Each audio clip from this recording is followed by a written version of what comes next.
A week on Sunday, Ted Kravitz, who's with us here, will be mulling over the who's, how's and whys of the first Grand Prix of the season in Melbourne in his famous notebook segment, and going off on lots of entertaining tangents, I'm sure, as well, Ted. But I suppose the question is, who will be in the good books and who in the bad books at the end of that first race? Now Lando Norris is the favourite for the title, despite all the publicity around Lewis Hamilton. Everyone seems to think that. Not many people are talking about Oscar Piastri, his teammate. Should they be?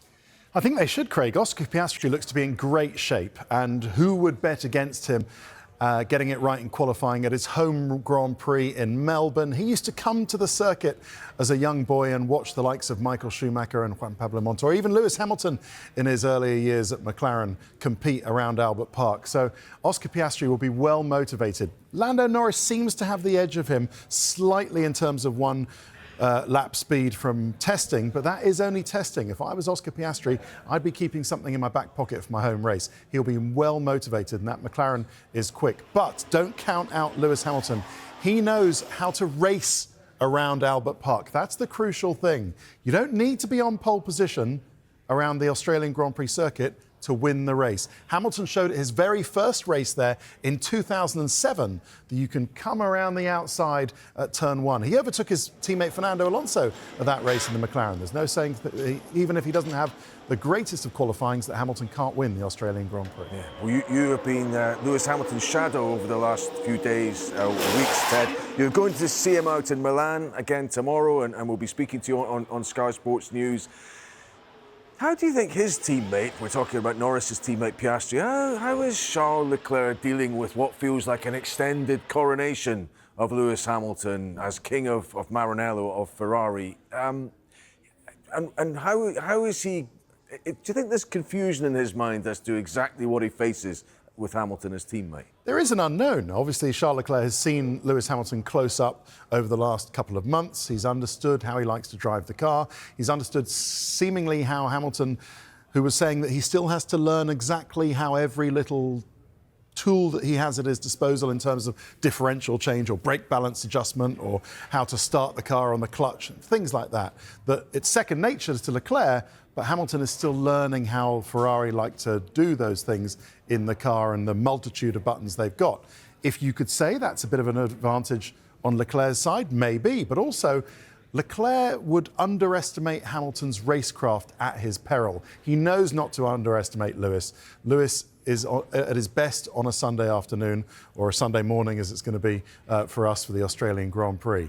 So Leclerc is waiting to see what kind of teammate he's going to have in Australia. It might be quite an awakening for him. Might be, yeah. Well, listen, George Russell, we don't seem to have spoken about very much this pre-season because of all the hoopla around Lewis Hamilton, because Lando Norris is the favourite. But that was one of the takeaways, was it, from testing? Just how potentially quick Mercedes were. Do you think they can back that up for a good portion of the year? Definitely. I mean, I would not be at all surprised if we saw George Russell on the podium in Melbourne. Maybe if you're saying the McLaren is the fastest car, it could be a Norris-Piastri, Piastri-Norris first and second. And I would say that George Russell has got a great chance of being third. But that Mercedes is quick. Watch out for Kimi Antonelli, the 18-year-old Italian driver. Great to have an Italian back in Formula One. When all the attention is on the man who went from Mercedes to Ferrari, it might be an Italian driver, not in a Ferrari, who manages to get on the podium. That Mercedes is quick. I would put it behind the McLarens in terms of where they are on the grid. Wow. In maybe ahead of the Ferraris earlier on. Gosh, well, that's something. Listen, let's look at all 20. This is the field for the year. Kimi Antonelli, there he is, up next to you there, next to George Russell, you pointed out. Youth and experience, 6 rookies. We ranked the teams in testing. Give me a surprise winner, Ted, if you can, this year, or maybe even a new winner. Who could produce a maiden win this year? New winner is going to be Kimi Antonelli, the rookie for Mercedes. Surprise winner, either of these two. Carlos Sainz had to move aside from Ferrari when they signed Lewis Hamilton, has found a good berth in Williams. Yes, it's not the quickest car out there, but it's probably potentially the front of the midfield. So on a crazy day, maybe some rain, maybe some accidents involved, either Carlos Sainz or Alex Albon could win a race. I'm interested in Liam Lawson.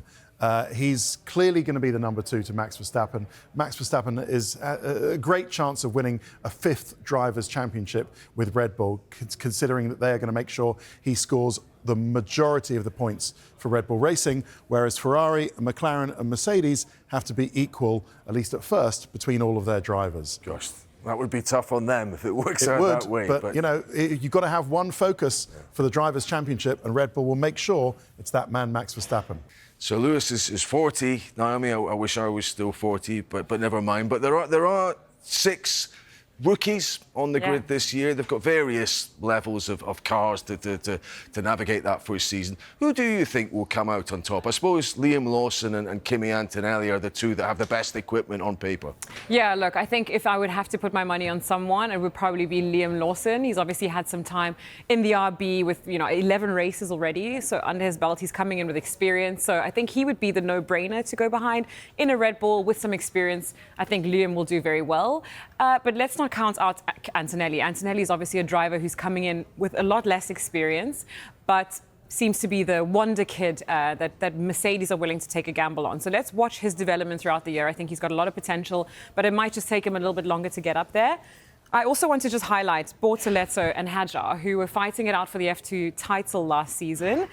Those 2 are clearly very quick. They've proven in F2 what they can do, and I think that they will come up to grips. Obviously, you've got Jack Doohan and obviously Ollie Behrman, who's already shown what he can do in a Ferrari. So, look, I think we've got a grid full of brand new rookies that are all very talented. I think it's going to be, as it always is, a mountain to climb in F1. Lots of things are different. It's very busy, but I think there's a lot of potential on the grid. Absolutely. Yeah. Well, listen, to get revved up for the new season, we have Drive to Survive on Netflix. The new series is out this week. It is absolute must-watch viewing if you're working in F1, Definitely. just to see what did go on behind the scenes that you might have missed. Here's a little sneak preview for you.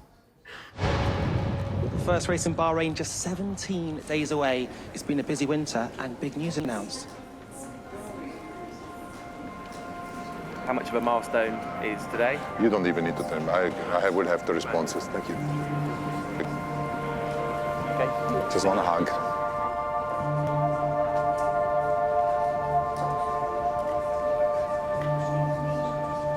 When he told me, it seemed a bit surreal. My driver, after 12 years being part of the team, tells me I'm going to Ferrari, which is like, really? I can't even picture you in a red overall. How does that even fit?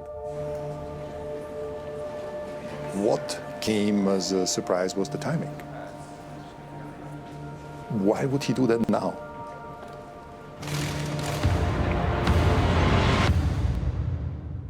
Sorry, I have a hair in my eye. You're using that already, I'm sure, for tears, like he was crying.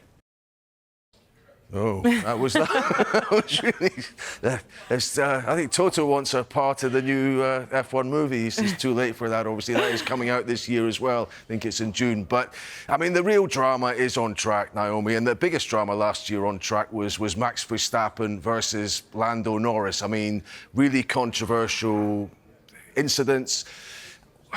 Might that dynamic be different this year? Was it in part created because Max had that big points advantage, so he could maybe put himself in risky situations, which he knew Lando couldn't?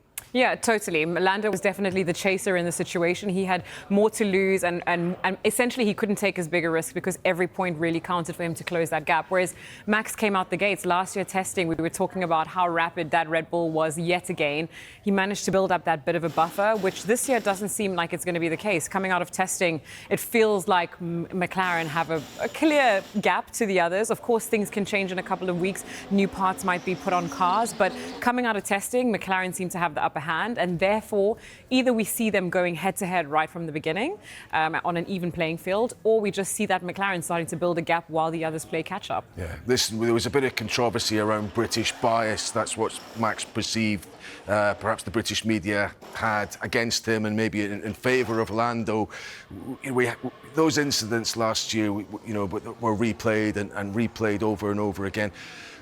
Should we still recognise the great achievement that Max did, winning a championship without the quickest car? Is he going to have to do the same thing again this year, do you sense, if he's to win it? Well, first of all, I think his efforts are always recognised. I don't think there's any doubt ever about the magic that Max creates when he's in a race car. He's got a supernatural talent, and I think he got so much out of that Red Bull that wasn't even there. He drew every little second out of that car, every little millisecond out of it, and really put on a performance that was truly super respectable. But of course, this year is going to be different. I think this year they're going to probably be no Adrian Newey, for example. No Adrian Newey, to for build example. that car. Although Adrian's going to be working very hard at Aston to get that car a little bit quicker, but it's going to be a different playing field starting off the season for sure. Okay, I mean, can I get an early prediction for you? is there how many drivers do you think might be involved? I mean, it might be a driver could win the title maybe with 5 wins this year or something like that. It could be a scenario. Completely. We saw so many different race winners last year. We were so spoiled for choice and so many wonderful storylines. I don't think this year is going to be any worse. I think it's going to be bigger and better. It's inevitably going to get tighter. I'd like to say we have 3 teams fighting it out for both the constructors and the drivers. Okay. How about that? Is that the That's top a very 4 early prediction. Minus Mercedes? You think they might just be a level below? No, I include Mercedes in that. Who have you eliminated then? Well, look, it's difficult. It's difficult, I don't think the Red Bulls quite maybe got the pace of the McLaren and the Ferrari and the Mercedes. But of course, when you put Max in the car, a lot of things are possible. So Max might be the factor that changes that away. Plus Max. 3 teams plus Fair Max. enough. It is going to be the closest F1 season in years, so say all the experts, but there is one opinion that counts above all the others, and Martin Brundle is here to deliver it to us. It is yours, of course, Martin. But, well, I mean, yes, we head into 2025 with several drivers maybe hoping to contend for the title, but what about this one? Lewis Hamilton. A week on Sunday, it's lights out in Melbourne. Will Lewis Hamilton be on pole? How significant would it be if he were? I'd be surprised if he's on pole, to be honest, but the Ferrari looks good. We're expecting one of the all-time classic Formula One seasons, and there's nothing that we saw in the pre-season test in Bahrain that changed our minds, that the top 4 teams are incredibly close. Of course, that's McLaren, Ferrari, Red Bull and Mercedes.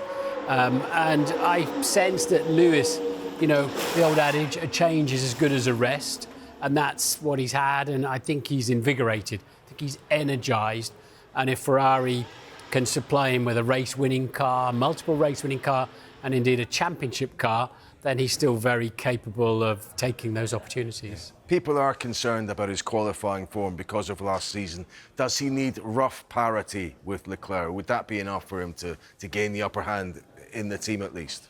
I don't think Lewis will feel any pressure. He's been there, seen it, done it, won 7 championships. So he will not succumb to that. My goodness, I'm a Ferrari driver, the expectation's high.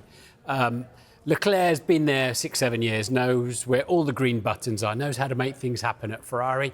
Lewis is new in. He's taken along with him Angela again now, his physio, and Mark Hines is back with him. So Lewis has put as much around him as he can, knowing he's going into a completely different culture of a team, and he's got to find his way. New engineer as well. Pete Bonington stayed at Mercedes. And that's a lot to take on board, especially when your teammate in Charles Leclerc is so fast and so well embedded in the team. Yeah, maybe he'll need a few races to embed. What about Max Verstappen, though? Is Hamilton likely to have a better car than Max this year? This is the first Red Bull Max will have driven that doesn't have Adrian Newey's fingerprints on it.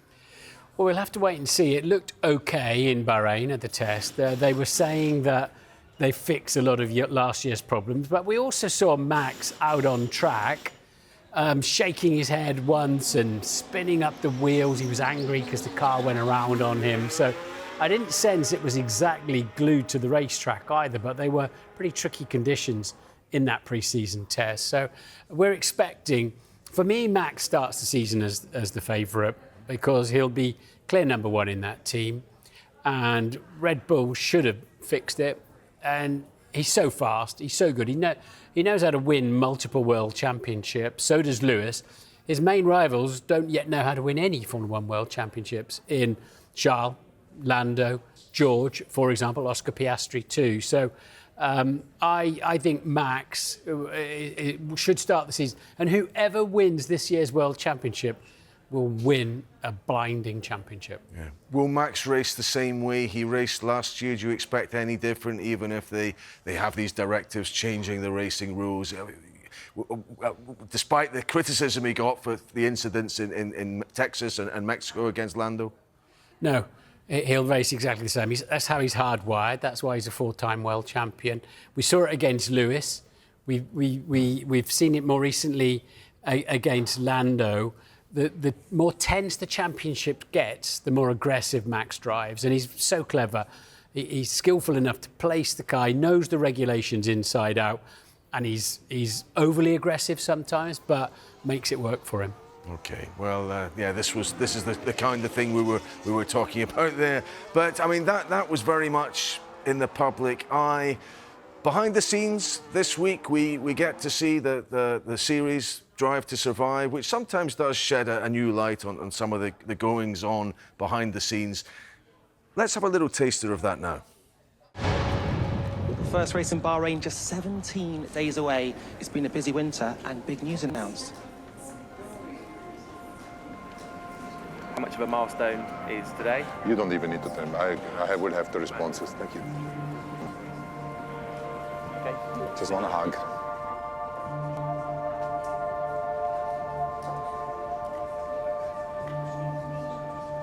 When he told me, it seemed a bit surreal.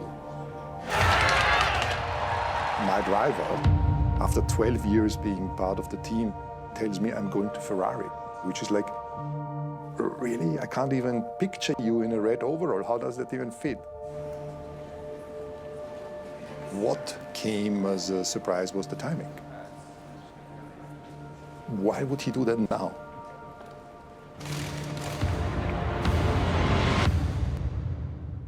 Sorry, I have a hair in my eye. Are you using that already? I'm sure for tears, like he was crying. Was that real crying or was that cry wolf? Yeah, very good. No, See what you did there. Very good. Anyway, this is I mean, we could look at the grids. We could look at the grid of 20, Martin, if we can. You called for some new blood, and we've got 6 drivers entering their first full season, some of them in better cars than others. Do you think one of them might need rescuing? Might it prove a little bit too much for one of them? There's some drivers waiting in the wings like Valtteri Bottas, maybe hoping that one or two do struggle a little bit. It's tough, isn't it? Absolutely, but it's freshened the grid up a treat. And we have a perfect scenario where we've got 2 40-plus-year-olds in Fernando Alonso and Lewis Hamilton, a smattering in their 30s, and the rest of them are either teenagers or in their 20s, with some of them with a huge amount of experience.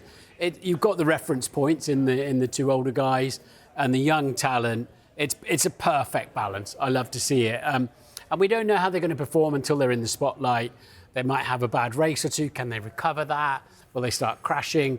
Will they just take off? I mean, Ollie Behrman, he's going to be exciting to watch in the Haas. Bortoletto, I think, is a real talent. Whether he'll have a chance to show in that Sauber, I don't know. Jack Doohan's earned his chance in the Alpine, but he's already looking over his shoulder at Franco Colapinto. Paul Aaron's in the team as well, and that'll be really hard for him to cope with. So Hadjar, got to keep a cooler head than he's shown to date, but he's clearly got the speed. And Liam Lawson, I think, has got a strong enough head to be able to cope with Max Verstappen. He'll, as long as he can see Verstappen's gearbox on the grid and rear wing in the distance at the end of the race, he'll have done a brilliant job. OK, finally and briefly, Martin, how many of these guys will contend for the title? Just give us a number. There will be 4 contending for the title and 6 of them winning races. I hate guessing, you know that. I'm about content and knowledge. Absolutely right, yes. Well, we'll look forward to you describing the season for us as it progresses. But a reminder, you can watch all 24 race weekends from the 2025 F1 season live on Sky Sports F1, starting with Martin and the rest of the crew at the Australian Grand Prix. It is lights out and away we go on Sunday, March the 16th.